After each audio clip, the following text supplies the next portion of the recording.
Broncos country, what's going on? Coming here with another video as a follow-up to the video that I put out yesterday, which seemed to do pretty well. So, of course, you guys let me know your thoughts on this in the live stream. Man, I'm quite upset about this. I am quite upset about this. Diontae Johnson has been traded this week, just like Adam Schefter predicted. But it's not to our Denver Broncos, who are in desperate need of some juice on this lackluster offense, and that's being kind outside of this week against the Carolina Panthers, right? No. Who goes out and makes a deal for Diontae Johnson? It's none other than one of the better run organizations in the NFL. It is the Baltimore Ravens, man. They got Zay Flowers, but I mean, they saw Rashad Bateman drop just a killer pass this past week. And you know what they said? You know what? It's time for some accountability. It's time for us to go get Lamar Jackson another weapon. We've seen him struggle in this offense, not reach their potential too many times to just stand pat and say, you know what, we're okay with the guys that we got. Let's go make a move to help out our MVP quarterback, two-time MVP quarterback, Lamar Jackson. And they go out there and they trade for Diontae Johnson, essentially for a bag of chips, guys, essentially for a bag of chips. You're wondering, okay, what did they give up? Not much. Again, Diontae Johnson was in a contract year, so he was going to be pretty cheap to acquire, and we'll see. Does he end up signing an extension with the Ravens to stick around? We'll have to see. But this player, Diontae Johnson, could have been had for essentially nothing. What you saw happen right here was the Ravens give up a 5th-round pick in this year's NFL draft. You got to imagine that 5th-round pick is going to be a late 5th-round pick with how they're playing ball right now. And now they're going to be even better. So they're going to make a playoff run, obviously, unless something disastrous happens. And then what do they get in return? Not just Diontae Johnson, Emmanuel Sanders 2.0 himself. No. They also get a 6th-round pick from the Carolina Panthers this year, which very well could be the first pick of the 6th round. Essentially, Baltimore traded back probably about 10 spots, maybe 10 spots in the 5th round of the NFL draft this coming year and got Diontae Johnson. What the heck? I hope it comes out or it's reported, that the Broncos at least made an attempt to go get him. I don't believe that we have a 5th-round pick in this year's NFL draft. We got 2 6th-round picks, but we also have Baron Browning available, right? This should have been worked out, man. This should have been worked out. Are the Panthers, the Let's Talk Broncos, my friends, they brought up this idea on Twitter, maybe the Broncos did offer something that was better, but the Panthers were pissed about us, trying to run up the score, whatever that was. I don't know. And they might have taken a lesser deal. I have no idea, man. To me, it is shocking that that's the only sort of compensation that they got for Diontae Johnson, moving up 10 spots. Where were we in these conversations, man? That's what's frustrating with this, is that I can understand, guys, you guys coming out here saying, hey, we got, Diontae Johnson isn't the most perfect wide receiver, right? He has had drop issues in the past, whatever. He's a little undersized. I'm not saying he's Tyreek Hill. I'm not saying he's a top 5 wide receiver in the NFL right now. But for 10 spots, for moving up or moving back 10 spots, and you can get a player of his caliber, are you kidding me? We couldn't beat that? What the heck? Seriously? Oh, I mean, hats off to the Ravens, man. Hats off to the Ravens. I do like rooting for the Ravens because Lamar Jackson's one of my favorite players in the NFL. And I won't be rooting for them this weekend, obviously, with Denver coming into Baltimore this week. Denver's got to take care of business. You would imagine Diontae get some looks and get some reps this week at wide receiver. And again, I really love how Baltimore does things. I mean, they don't do everything perfectly, but I love this move in this window. They're going for it, man. They got Derrick Henry. Zay Flowers is a nice weapon. They got two fantastic tight ends. And now they have a second really good wide receiver, too, in Diontae Johnson. And I mean, I'll share my screen as well. Smash that like if you're frustrated just like me, man. This was a fantastic move by the Ravens, and it's like, where the heck was Denver, man? But check this out. This is an article here from Yahoo Sports, and they were saying the same thing that we were saying the other day. Let me find it. Did I go to the right thing? No, Fansided. My bad. This article from Fansided, this is what they said about teams who should be looking to sell or buy. I'm going to read this for you guys right now. While you could certainly credit a soft schedule for much of the success the Broncos have enjoyed to this point, this is still a 5-3 team after the first 8 weeks of the season. And now comes the tough conundrum of how heavily to invest in this roster at the trade deadline.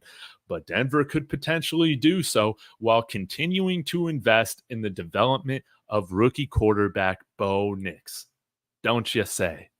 Diontae Johnson is a player I can't look away from for the Broncos. His possession receiving ability is something lacking in the Denver offense right now, and he seems like an ideal fit for both Nix and Sean Paton while pairing well with Courtland Sutton. There will be a competitive market, but the upside is too great for the Broncos to ignore in this case. And what does it look like? What happened, man? It looks like we just missed a big opportunity to go and improve this offense for essentially a bag of chips, man. Essentially a bag of chips, man. This is frustrating. So where do we go now? Like my friend, Respect My Co's, has said on Twitter, has brought up on Twitter, it's not a sexy trade. It's not a sexy addition, not at all. But I think there could be some good promise here if this player's possibly available. And you have to wonder, could he possibly be had for like a conditional 7th round pick or something like that with how the New York Football Giants are playing? And that is none other than, we bring it up here, Darius Slayton, man. Darius Slayton. Now you might feel like, man, I feel like Darius Slayton's been in the league for like 15 years. Well, he still is only 27 years old.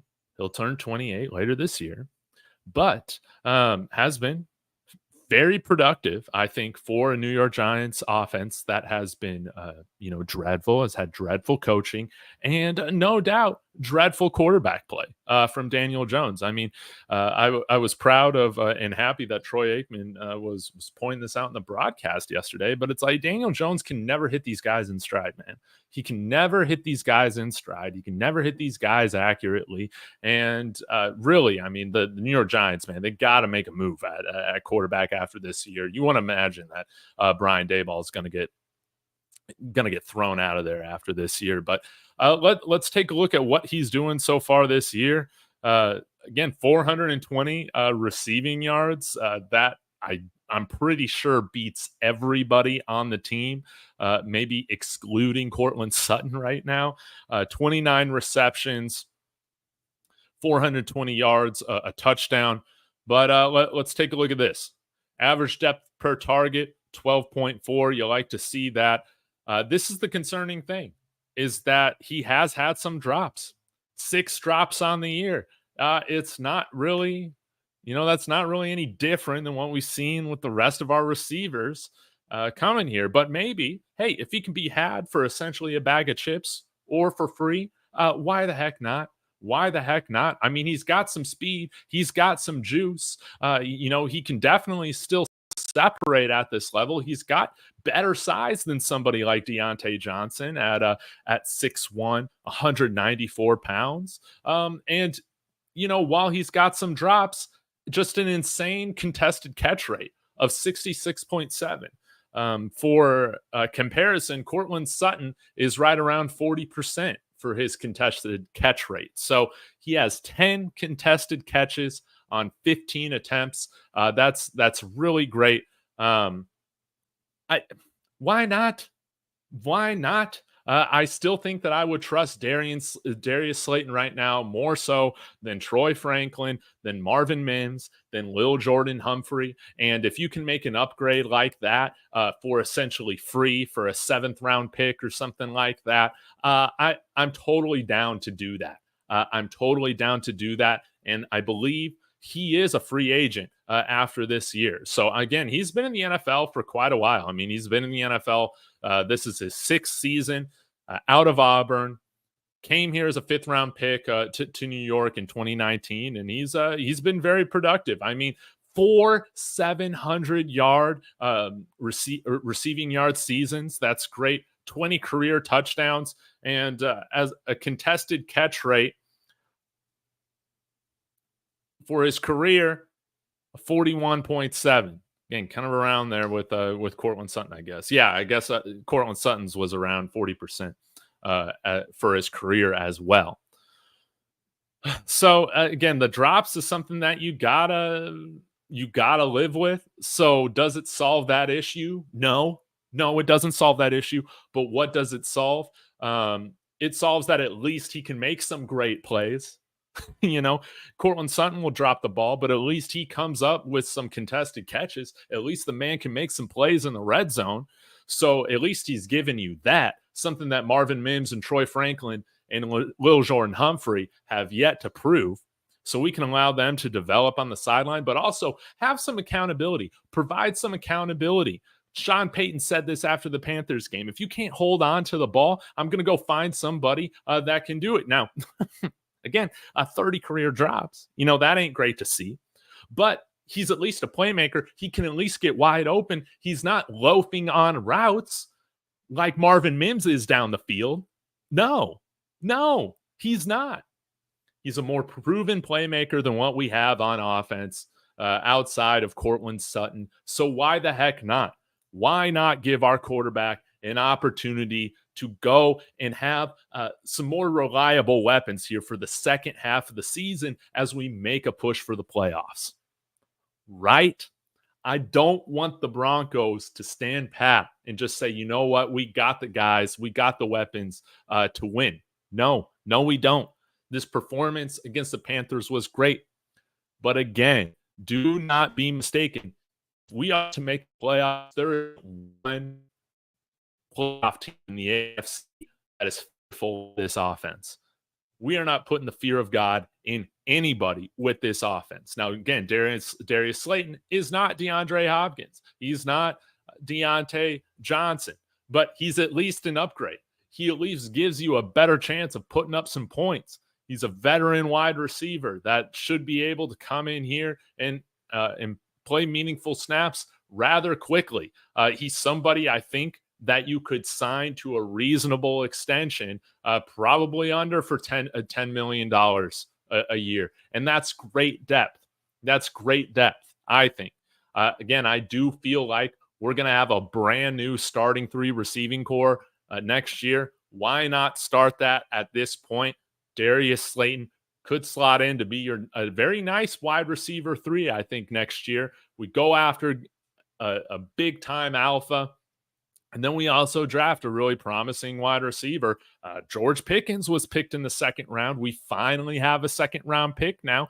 We could also go in the first round. There are plenty of great first-round wide receivers to be had. Now, it does seem like, man, recently we have missed on some of those day 1 and day 2 wide receivers. But you got to hit eventually. Wouldn't that be nice? Go and get Darius Slayton. It is offensive to this elite defense that we have right now to stand pat and do nothing right now at the trade deadline to help out this offense. No doubt about it. That's how I feel about this thing.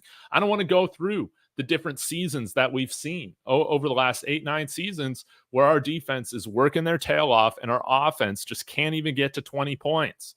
Now, I don't think we're at that level of bad. I do think Bo Nix helps elevate the level of play for this offense, but still, it is nowhere near the level of play that we need. It is still nowhere near the level of play. 8 games in. If we can just get to an average offense in terms of points per game, I think we're going to have a great opportunity to win a lot more football games as this season goes on. But right now, man, Marvin Mims, Lil Jordan Humphrey, and Troy Franklin, they have had their opportunities to carve out roles for themselves this season halfway through, and they have yet to really inspire confidence that they deserve to be getting the snaps that they have. Don't get me wrong. I love to see Troy Franklin on the field. I love, some of the nice plays that he's made. Don't get it mistaken.